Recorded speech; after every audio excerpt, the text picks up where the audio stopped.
or maybe even more interestingly, what they forced you to say and consider? Well, I can think of a couple of ways to answer that. And if I read Enlightenment later on, one of the things about that poem was that it was the hardest one to write about my father, about my relationship with my father, because I did have to contend with some things that are difficult, are painful. To think that my father might have thought certain things was a difficult thing to deal with, and to say it out loud, not only to myself, but to the world about him, and then to him.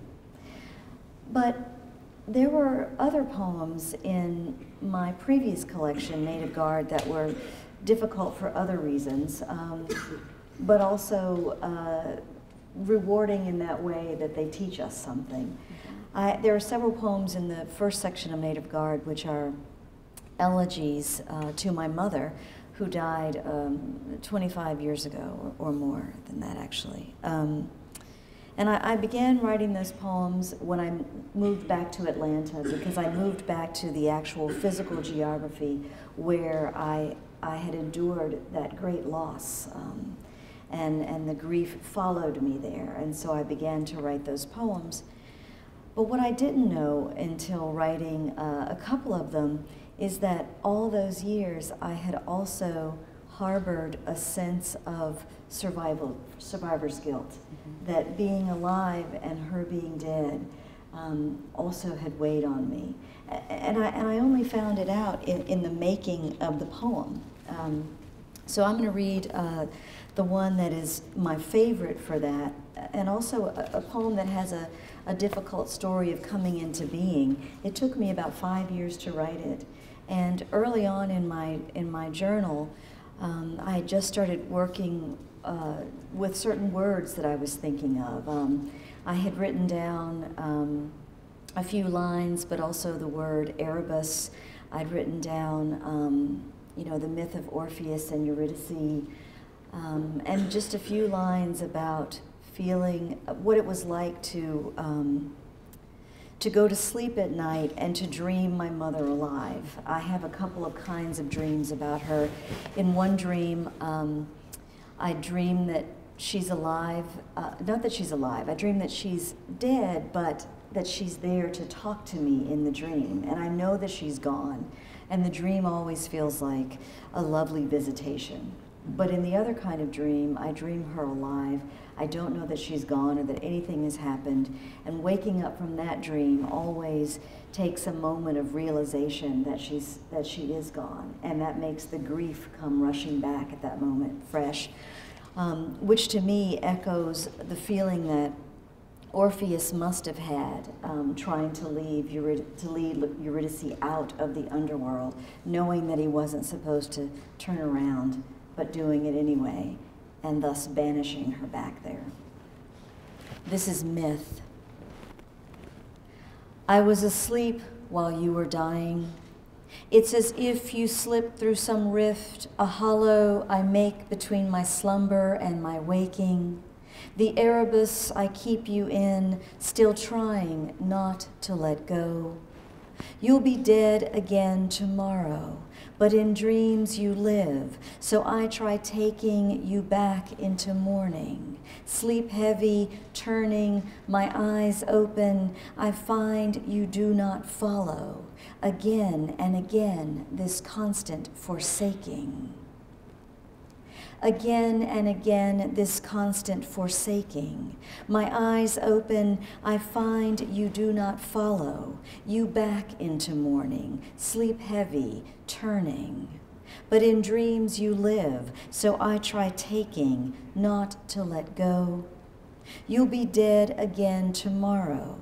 The Erebus I keep you in, still trying, I make between my slumber and my waking.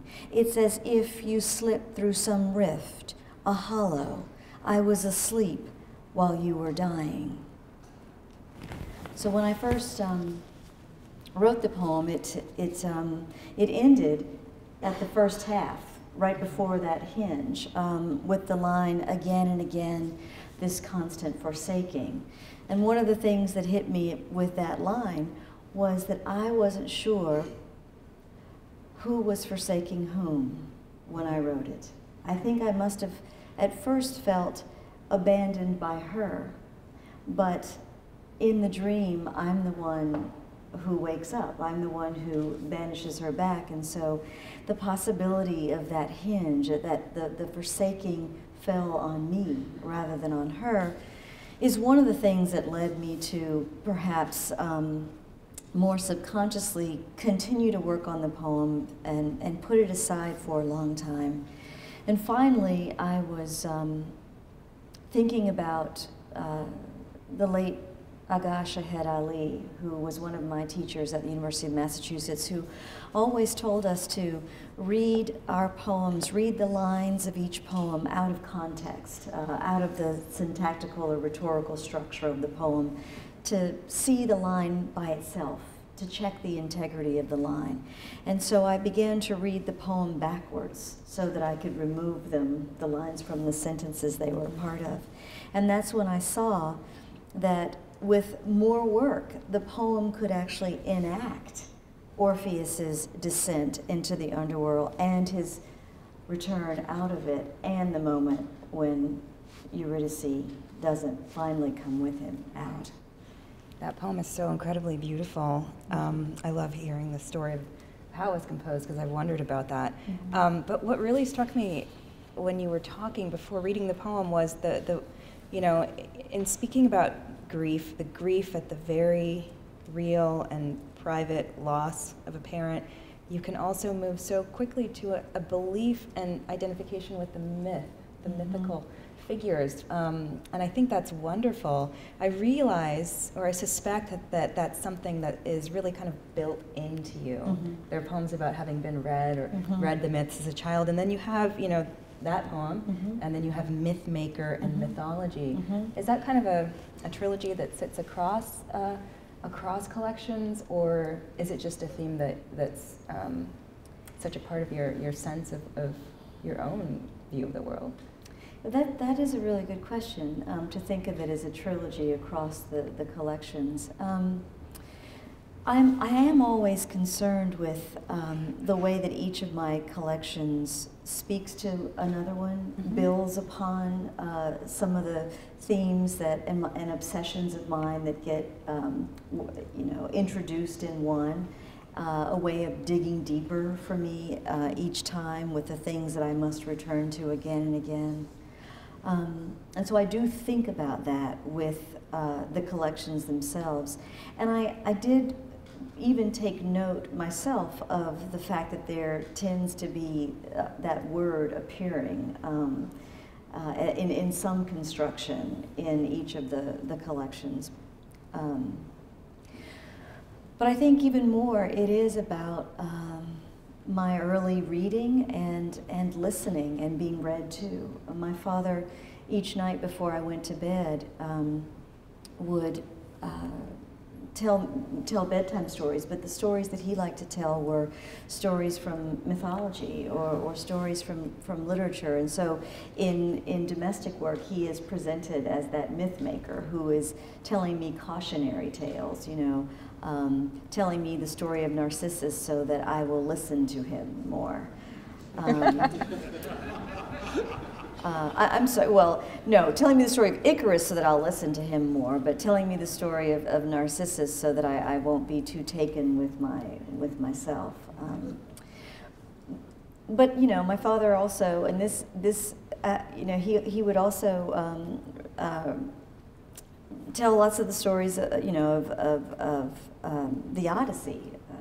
The Odyssey was, you know, part of the mythology that he liked to tell me, and so, you know, his favorite, and the place he begins that I talk about in the poem, Mythology, was the part that has to do with hubris, I guess, also, which is, you know, Odysseus in the cave and trying to get out and figuring out a clever way to blind the Cyclops, but then, of course, making the bad mistake of sort of revealing who he was in a a tricky kind of way, but still doing that.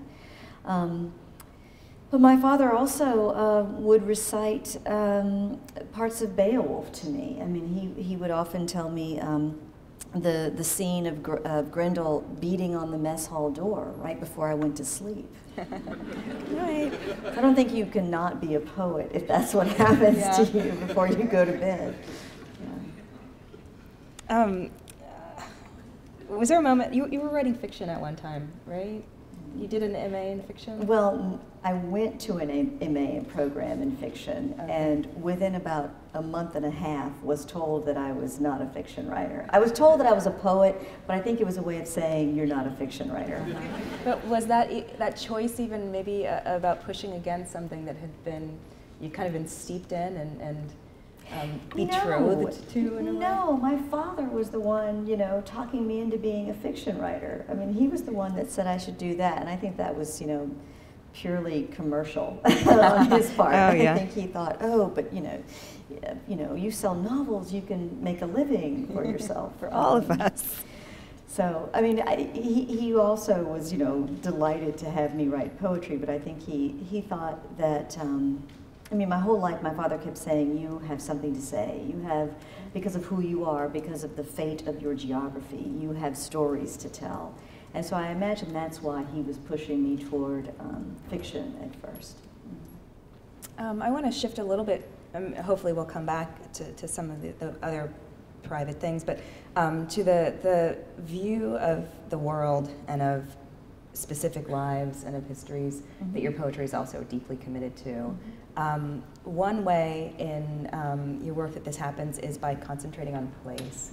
And I wonder if you could talk a little bit about your sense of I want to bring the elegy into it somehow. Maybe the Beyond Katrina book could be the hinge here. Because there's a distance through which place and the history that sits with it is viewed. And it's either a literal distance as pertains to time or also memory. What are some of the differences that you've experienced writing about place in prose as opposed to poetry? Does that make sense? It does. I went about writing Beyond Katrina not unlike I write poems. It was an extended lyrical meditation for me about the nature of loss and memory and forgetting, and particularly nostalgia. The danger of seeing places for something that they never were before, and the need to make places that way. Although learning that about myself in Beyond Katrina did help me see, I think in different ways, the way I had been writing, for example, about Mississippi before. Because I was writing about, these erased histories, because I was combining my own culpability in terms of memory and forgetting with national memory and erasure. I seemed in some ways more guilty of the personal erasure and not the public erasure.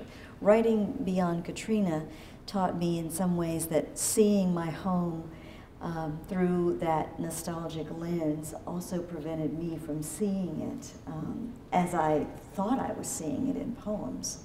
But it also seems like it's the degree to which every one of us is guilty of that kind of personal erasure that creates the public and the historic. You've even talked a little bit, I've heard you talk about being on panels of Southern writers and have someone kind of chirp in and say, well, the Southern psyche is like this because we lost the war, and as if they're oblivious to the fact that the we is not all-encompassing. We won. So I really feel like there's something, I want to believe that every poem can change our lives and our view of the world, but I really believe that your commitment to that sense of private recognition and, the revising out the omissions is something that over time would correct the public. Well, it seems to me, I mean, and particularly in Thrall, that the only way to do that work and to gain the authority to have that argument with the nation or with the ways that people have thought and continue to think across time and space is to root that argument as an argument within the self as well. You know, how can I say the nation is guilty of this unless I'm also willing to say, okay, but look how I've been guilty of it. And that is what gives me the authority to say, we've done it. And that's also what, you know, let's face it, what makes a poem stick to the page, right? If the speaker is also wrestling with the guilt of having committed something that's equally wrong. So you're in a position now as the U.S. Poet Laureate to maybe change the conversation around topics like this, at least through poems. What are you aware of as some of the wishes and limitations that are within your, I don't know, wishes within your grasp and limitations that you might have to kind of defer to? Well, you know, I am the poet that I am, which means that, you know, as you say, that I am concerned with particular subjects, difficult ones, and Thrall, I think the most difficult one of all, deals with history of knowledge, the Enlightenment, all the good things that come to us from the Enlightenment, tempered by the Enlightenment's way of not also at the same time codifying ideas of racial difference, white supremacy and black inferiority. To try to say that, to try to deal with that in terms of a history of knowledge, of ideology, it was absolutely necessary for me to also show how deeply intimate those things are as well. That you could have a loving father and love him dearly, and yet know that he holds deeply ingrained and unexamined notions of white supremacy that manifest themselves in a myriad of ways. And that phrase, white supremacy, is a tough phrase to hear. It is tough to hear it. And yet, anytime, you know, someone said to me, oh, you've done something good, that's your white side. Well, that's white supremacy. Or, you're not like the rest of them. That's white supremacy. It comes out in the most benign ways, even more benign than those examples that I just gave, from people who are loving and dear to you. You know, I spent a semester at Yale, and I talked to Hazel Carby, the scholar there, a lot, who was also biracial.